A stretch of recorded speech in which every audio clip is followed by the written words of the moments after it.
আচ্ছা, আপনার নাম কি? বাসা কোথায়?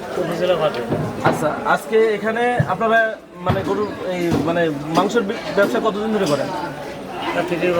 30 বছর।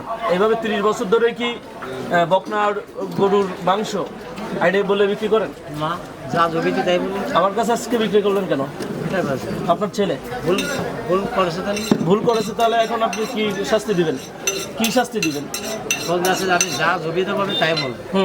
আমি তো কাছে আই করে জমিতে তো গাই গরু। আপনি তো আজকে আমার কাছে ধরা খেলেন, আপনি তো এই কাজটা প্রতিনিয়ত করেন। যা জমিতে হবে তাই বুঝতে হবে। আপনার ছেলে স্বীকার করেছে যে আপনারা এরকম না বললে নাকি কাস্টমার কেনে না।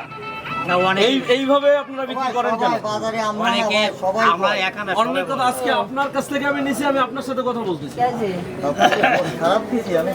গোশ খারাপ দেন না, আমার সাথে চলেন, ওই গোশ খাওয়া লাগবে।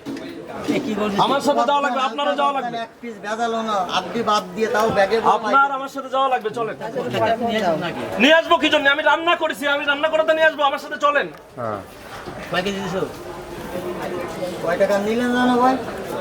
সেটাও মনে নেই। 800 টাকা এই আনিস ভাই, তুমি ছিলে না? ছিল ও, আমি আর সুযোগ নিয়েছিল। ওই গদ্দানে গো সাত দিয়ে বাদ দিয়ে দিলাম, তুমিও করতে খুব ভালো হবে।